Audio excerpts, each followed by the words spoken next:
Assalamualaikum warahmatullahi wabarakatuh. Kami dari kelompok satu ingin mempresentasikan hasil kerja diskusi kelompok kami mengenai cerita fiksi. Di sini saya sebagai moderator Alda Nur Fajaria, kemudian ada Tasya Afra Maulina, kemudian ada Rani Eka Saputri, Sarah Putri Zuhri, Zahra Nadia Alfia, dan Ilham Mufid. Next. Selanjutnya, slide ini akan dibacakan oleh Tasya Afra Maulina. Kepadanya dipersilahkan. Yang pertama, apa itu fiksi? Fiksi itu berasal dari kata bahasa Indonesia yang merupakan terjemahan dari kata bahasa Inggris yaitu fiction, yang merupakan serapan dari bahasa Latin yaitu fictio, yang berasal dari kata kerja finger, victum. Dengan mengutip pendapat Shirley Clayden, tahun 1998, halaman 14, menambahkan arti kata finger yaitu to construct, to even, to fabricate. Jadi kata fictio berarti sesuatu yang diciptakan, dibentuk, dikonstruksikan, ditemukan, atau dikarang, atau dibuat-buat.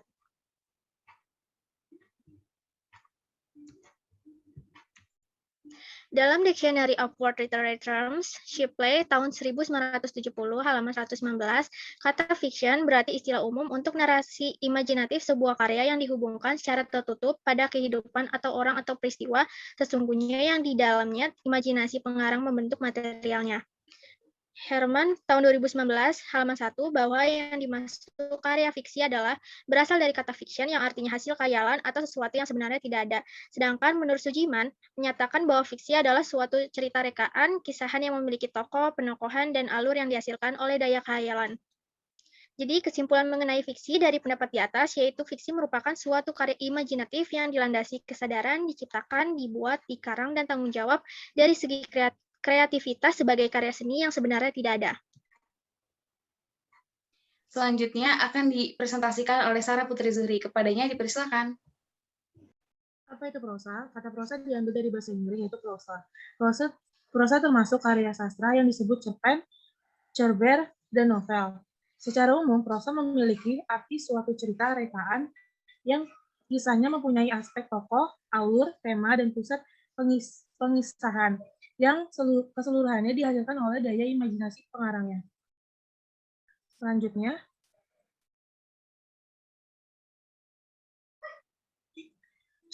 ada prosa dan fiksi adalah suatu kisah atau cerita yang dikembangkan oleh pelaku tertentu dengan pemeran tahapan dan rangkaian cerita tertentu yang bertolak dari hasil imajinasi pengarangnya, sehingga menjadi suatu cerita itu dari MZIR 2006-2254 Aminuddin.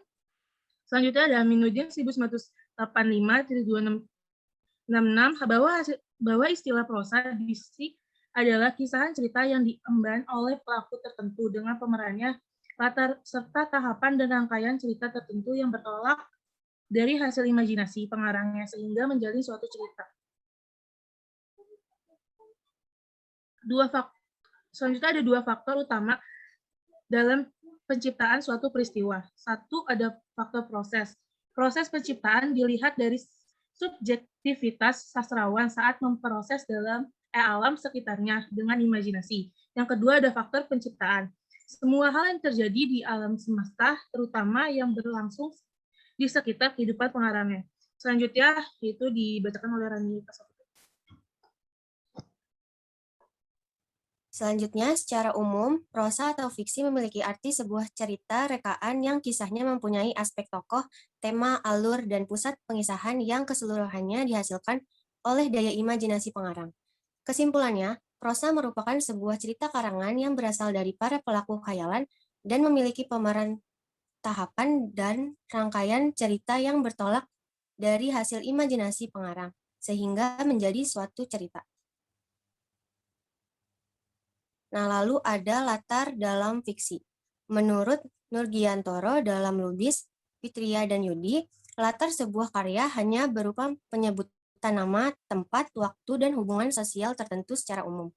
Artinya, sifat netral pada umumnya tak banyak berperan dalam pengembangan cerita secara keseluruhan pada peristiwa yang diceritakan. Selanjutnya ada Abrams dalam Nugrahani, Farida, dan Al-Ma'ruf Ali memberikan deskripsi latar dalam karya sastra menjadi tiga, yaitu Yang pertama ada latar tempat, yaitu pada lokasi terjadinya peristiwa yang diceritakan dalam sebuah karya fiksi.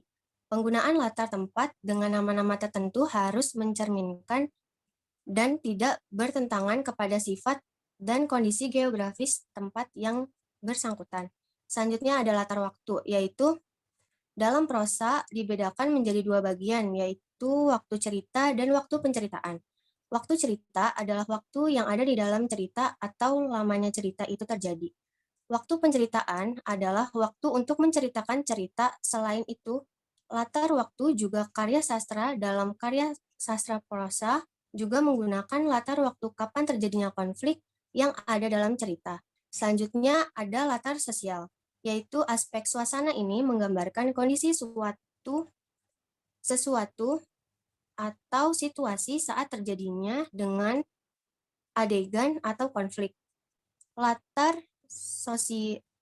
sosial mengarah kepada hal-hal yang berhubungan dengan perilaku kehidupan sosial masyarakat di suatu tempat yang diceritakan dalam karya fiksi. Kehidupan sosial ini dapat mencangkup adat istiadat, tradisi, keyakinan, pandangan hidup, dan lain sebagainya.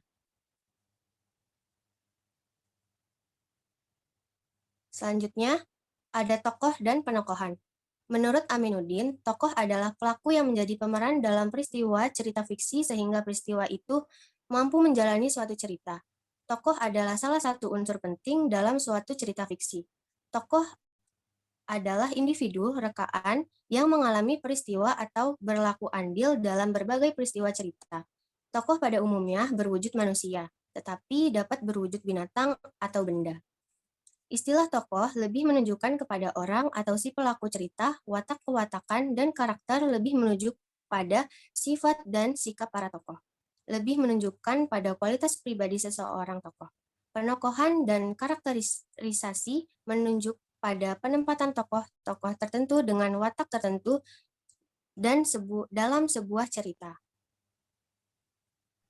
Selanjutnya akan dibacakan oleh Ilham Mufid. Kepadanya kami persilakan. Jika dilihat dari fungsi, penampilan tokoh dibedakan menjadi 3, yaitu ada tokoh antagonis, tokoh protagonis, dan tokoh tritagonis. Tokoh antagonis adalah tokoh yang menyebabkan konflik, tidak memiliki norma, dan nilai yang ideal bagi pembaca dan penonton. Yang kedua ada tokoh protagonis. Tokoh protagonis adalah tokoh yang kita kagumi, yang merupakan pengejawatahan norma-norma dan nilai ideal bagi kita. Yang ketiga itu ada tokoh tritagonis. Tokoh tritagonis adalah tokoh yang menggambarkan watak yang bijaksana, berhati damai sebagai penyelesaian konflik. Mengetahui penampilan penokohan, yaitu ada penggambaran fisik, reaksi, penggambaran tokoh dan perasaan, dialog, dan narasi. Alur. Alur sering disebut dengan istilah plot atau jalannya cerita. Menurut Smith dan Fiala, tahun 1982 halaman 62, bahwa alur adalah suatu rangkaian dari tindakan, keadaan, situasi, dan kejadian yang dialami oleh pelaku dalam suatu cerita. Aminuddin 2004 halaman 83 mengemukakan bahwa alur dalam cerpen atau dalam karya fiksi umumnya adalah rangkaian cerita yang dibentuk oleh tahapan-tahapan peristiwa sehingga menjalin suatu cerita yang dihadirkan oleh para pelaku dalam suatu cerita. Selanjutnya akan dibacakan oleh Zahra Nadia Alfia. Kepadanya kami persilakan. Menganalisis alur. Cara menganalisis alur melalui dengan mencari dan menyusun rangkaian peristiwa yang memiliki hubungan kausalitas saja. Kausalitas adalah suatu hubungan antara kejadian pertama atau sebab dengan kejadian kedua atau akibat dampak. Gaya bahasa digunakan orang untuk menghasilkan pengungkapan yang tidak hanya sebagaimana adanya akan tetapi lebih unik, lebih keras, lebih sopan, lebih tajam, lebih indah, lebih bermakna, mempunyai arti ganda, menyiratkan sesuatu, menimbulkan kesan tertentu, dan banyak lainnya. Marahimin, tahun 2004, halaman 27. Tema. Istilah tema berasal dari bahasa Latin yang berarti wadah untuk menaruh suatu perangkat. Aminuddin tahun 2011 halaman 91. Mengapa disebut demikian? Karena tema adalah ide yang mendasari suatu cerita sehingga berperan sebagai pangkal tolak pengarang dalam memaparkan karya fiksi yang diciptakan. Selanjutnya, langkah-langkah untuk memberikan kesimpulan pada tema. Pertama, memahami setting dalam prosa fiksi yang dibaca dan dilihat. Kedua, memahami penokohan dan perwatakan para pelaku dalam prosa fiksi yang dibaca dan dilihat. Ketiga, ada memahami suatu peristiwa pokok pikiran serta tahapan peristiwa dalam prosa fiksi yang dibaca dan dilihat. Yang keempat, ada memahami plot ataupun alur dalam cerita prosa fiksi yang dibaca dan dilihat. Kemudian, yang kelima, ada menghubungkan pokok pikiran satu dengan yang lainnya yang disimpulkan dari satu kesatuan peristiwa yang terpapar dalam sebuah cerita. Yang keenam, ada menentukan sikap penyair terhadap pokok pikiran yang telah ditampilkan. Yang ketujuh, ada mengidentifikasikan tujuan pengarang memaparkan ceritanya dengan bertolak belakang dari satuan pokok pikiran yang ditampilkan. Dan yang kedelapan, ada menafsirkan tema dalam cerita yang dibaca serta menyimpulkan dalam satu dua yang diharapkan merupakan ide dasar cerita yang dipaparkan oleh pengarangnya. Sekian presentasi dari kelompok kami, kurang lebihnya mohon maaf. Wassalamualaikum warahmatullahi wabarakatuh.